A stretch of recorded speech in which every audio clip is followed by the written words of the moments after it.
Os irmãos, graça e paz de Jesus Cristo. Bom poder estar aqui novamente, junto com vocês, para meditarmos a respeito da Palavra de Deus. E nessa ocasião, eu gostaria de pensar com você num dos textos, se não o texto mais conhecido de toda a Escritura. Evangelho de João, capítulo 3, verso 16. Porque Deus amou o mundo de tal maneira que deu o seu Filho unigênito para que todo aquele que nele crê não pereça, mas tenha a vida eterna. Pai Santo e Eterno Deus, ilumina o nosso entendimento, aquece, incendeia nosso coração com Tua palavra. Fala-nos por ela, ó Deus, e esteja nos instruindo em Tua vontade.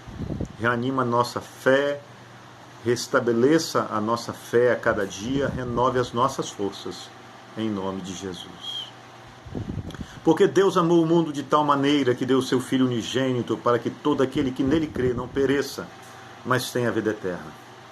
Certamente a maioria das pessoas cristãs, e também até mesmo as não cristãs, conhece esse texto de cor. Você pode vê-lo estampado em camisetas, em chaveiros, nos vidros dos carros.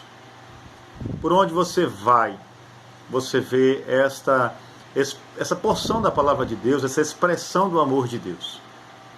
A verdade é que, ainda que muitos conheçam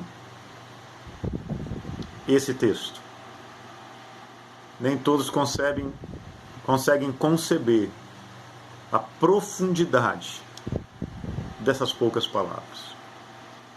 Eu gostaria de pensar com você um pouco neste momento sobre o amor de Deus e sobre como o amor de Deus, ele, de uma forma especial no tempo que estamos vivendo, ele é um elixir, ele é a razão da nossa esperança, ele é o remédio para a doença que se chama medo. Muitos de nós estamos vivendo tempos difíceis, sendo muitas vezes amedrontados pelas circunstâncias, pelas notícias. E isso tem afetado a saúde emocional, mental e até mesmo espiritual das pessoas. Mas quando voltamos os nossos olhos para a palavra de Deus e fixamos eles em uma palavra como João 3,16, a nossa alma se enche de alegria, o nosso coração pula de alegria e esperança, na certeza de que Deus é o Deus que ama. E eu gostaria de pensar com você um pouco sobre isso.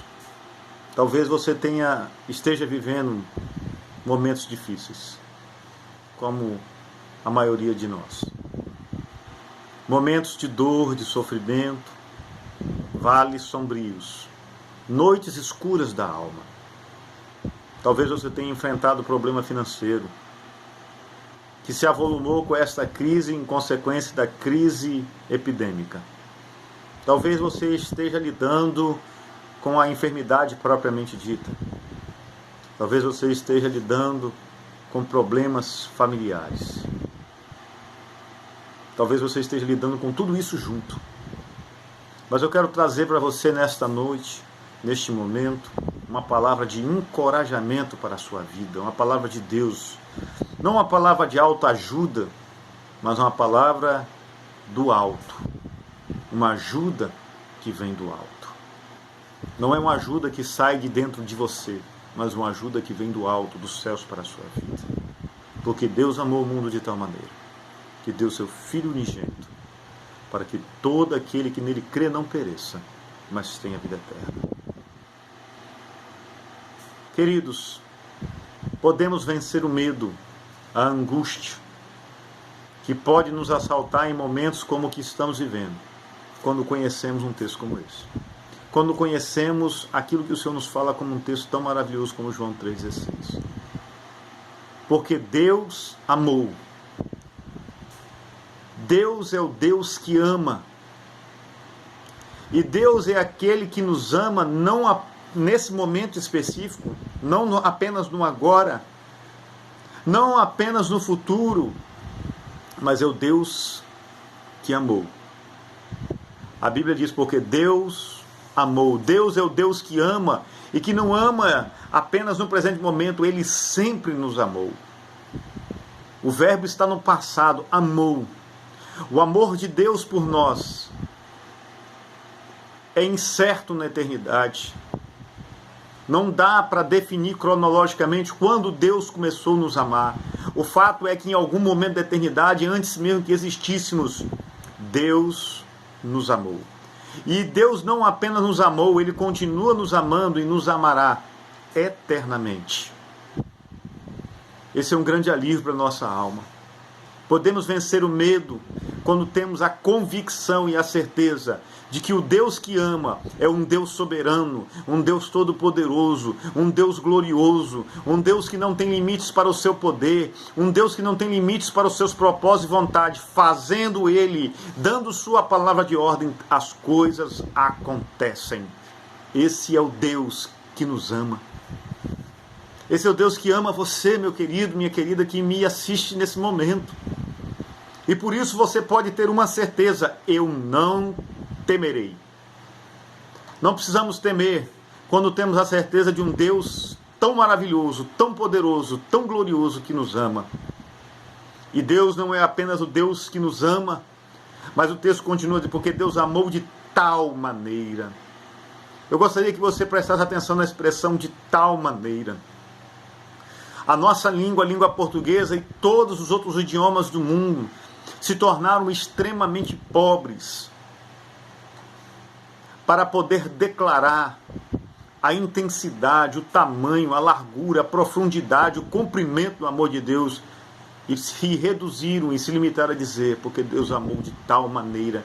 Amar de tal maneira significa de que nem mesmo no vocabulário humano, em qualquer idioma que seja, há uma palavra que consiga definir de forma exata, de forma perfeita, o tamanho do amor de Deus.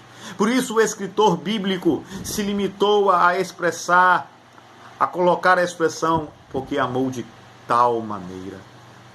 De tal maneira, de uma forma que nós não conseguimos compreender.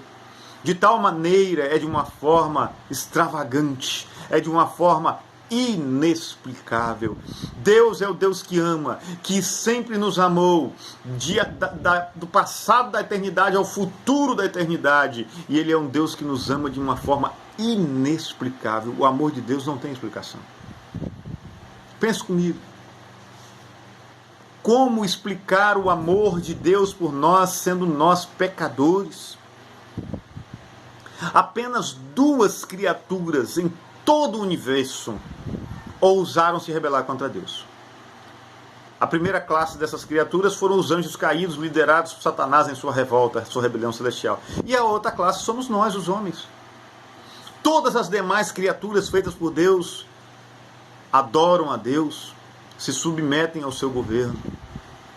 Apenas os anjos caídos e nós temos a coragem, o atrevimento de muitas vezes afrontar ao Senhor.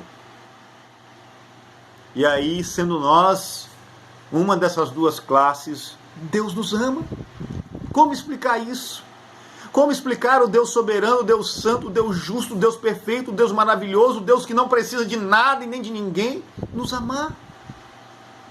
Não, Deus não tem motivos nenhum para nos amar. Nós nunca demos a Deus nenhum motivo para que Ele nos amasse. Muito pelo contrário, nós damos a Deus todos os dias os motivos para que Ele nos condene, para que Ele nos destrua, porque nós somos pecadores e o que nós sabemos fazer é pecar. Mas a Bíblia diz que Deus nos amou de uma forma inexplicável, por isso o autor bíblico diz de tal maneira, não tem outra palavra. O amor de Deus, ele transcende a nossa capacidade de entender. Deus nos amou. Irmãos, Deus amar o universo, Deus amar a sua criação, o céu, as estrelas, os planetas, até mesmo os animais racionais, dá-se para compreender, eles nunca afrontaram a Deus. mas amar o homem que o tempo todo afronta. Por isso que o amor de Deus é inexplicável. E por isso nós não precisamos temer medo, porque um Deus que ama de forma tão grande, de forma inexplicável, ao passo que o vocabulário humano, as palavras humanas não conseguem discernir o tamanho desse amor, quando a gente entende isso, a gente deixa de ter medo. Porque Deus nos ama de tal maneira, de uma maneira que homem nenhum, nunca, em nenhum momento, vai conseguir compreender perfeitamente e explicar. Mas o fato é que, ainda que a gente não entenda perfeitamente, o que a gente entende é suficiente para que o medo seja dissipado em nossas vidas. Eu quero dizer em nome de Jesus que Deus te ama de tal maneira. Deus te ama de uma forma inexplicável. Deus te ama de uma forma extravagante, de uma forma abundante. Por isso não tenha medo. E o texto ele continua dizendo, porque Deus amou o mundo de tal maneira que deu o seu Filho unigênito. O amor de Deus levou a Deus o Pai a dar Jesus Cristo para morrer pelos nossos pecados. Você sabe o que é isso?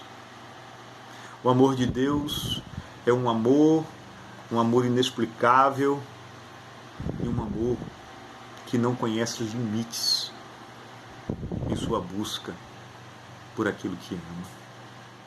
Deus não impôs nenhum limite no seu amor por nós, ao passo de entregar aquilo que lhe era mais precioso, seu Filho Jesus Cristo. Você consegue conceber isso? Você consegue compreender isso? Você seria capaz de fazer isso para uma pessoa que você ama, entregar um filho? Nem passa na nossa cabeça. Deus não mediu nenhum esforço. O amor de Deus não mede esforços. Ele não conhece limites. Entregou Jesus por nós. Numa morte que lhe custou caro, que lhe provocou um duro sofrimento. Não pense você que Deus ficou impassível a tudo o que aconteceu com Jesus.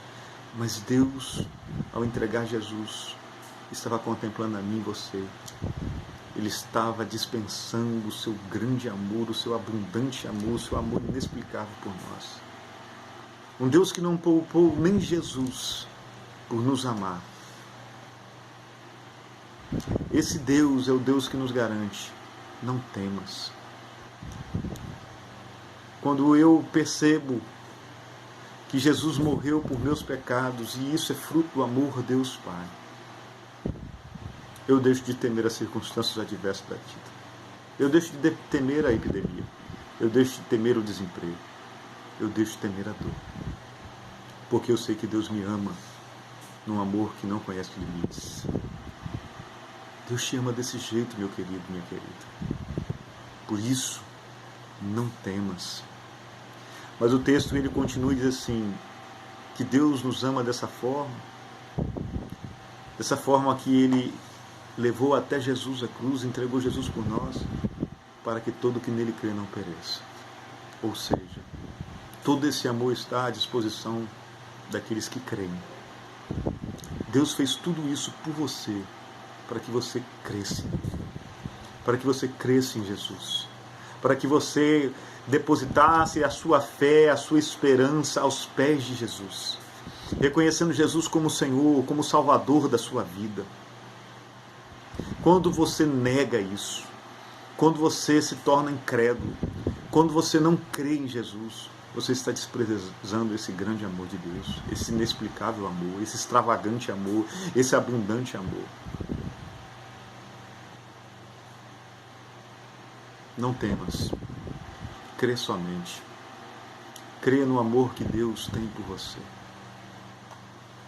E eu quero encerrar essa palavra, essa simples palavra, contando uma história que me marcou muito.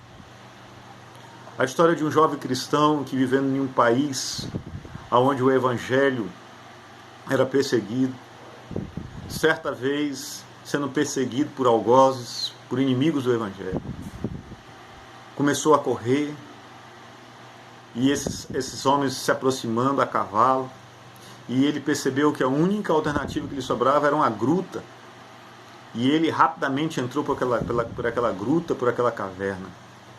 Já estava anoitecendo. E assim que ele entrou, escondido naquela caverna, uma enorme aranha começou a tecer uma grande teia na porta da caverna. Ele sentiu o nojo da aranha, disse que inseto mais feio, horrível é este. E ali ele ficou quietinho. Daqui a pouco, os inimigos chegaram, seus algozes chegaram e começaram a procurá-lo por todos os cantos. Um dos homens disse ao chefe da cavalaria: vamos entrar na gruta. Talvez ele tenha entrado lá. O chefe da cavalaria, ao olhar a gruta, toda fechada com uma teia de aranha, disse: aqui ele não entrou. Essa teia de aranha é bem nova. Se ele aqui tivesse entrado, ele teria que ter destruído essa teia. E eles foram embora. E aquele homem foi livre. Saiu dali liberto, agradecendo a Deus. Meu querido, se Deus pode usar uma pequena criatura como uma aranha, um aracnídeo, para cuidar dos seus, se Deus não poupou nem Jesus, por que nós devemos ter medo? Não temas. Deus usa todas as coisas para o nosso bem, porque a Bíblia diz que todas as coisas colaboram, concorrem para o bem dos que amam a Deus. Queridos, a Bíblia é farta e abundante dizer que Deus usa anjos para nos guardar, para nos abençoar, ministradores a serviço de Deus em favor daqueles que herdam a salvação. Assim escreveu o escritor aos Hebreus. Deus está usando os seus anjos, Deus usa as pequenas criaturas, Deus usa as circunstâncias para abençoar você, para nos abençoar, porque Deus amou e Ele continua amando. Ele nos ama. Não temas. Apenas tenha um entendimento do quanto Deus ama você. Certa feita, uma jovem muito ressentida pela morte de seu pai, uma jovem cristã, abandonou a igreja, a comunhão dos irmãos e se refugiou em sua casa. Um dia o pastor foi visitá-la e ela ali abriu o coração e a alma e destilou todo o seu ressentimento contra Deus. O pastor ouviu ela pacientemente e enquanto ela falava, ela tricotava, fazia uma peça de crochê. Ao final daquela conversa, o pastor, ao chegar para se despedir dela, olhou, pegou aquele crochê pelo avesso e disse: como uma moça tão inteligente, tão bonita como você, consegue fazer uma coisa tão feia? E a moça disse: não, pastor, mas você está olhando do lado avesso. E o pastor disse: perfeitamente. Eu quis provocar isso. Você também está olhando pelo lado avesso. Você está olhando pelo lado errado. Olhe pelo lado correto e você verá que em todo o tempo Deus esteve cuidando de você. Tudo é uma forma como você enxerga as circunstâncias. E aquela moça se pôs a refletir. Às vezes a nossa vida é como um crochê ao avesso. Parece não fazer sentido. Mas o fato é que Deus está costurando cada linha, cada detalhe. Um dia chegaremos à eternidade e diante de Deus veremos que tudo Ele fez perfeitamente. Deus ama você. Console o teu coração com essa verdade, uma verdade bíblica, na certeza de que o Senhor cuida de você. Não tenha medo. Deus te abençoe em nome de Jesus.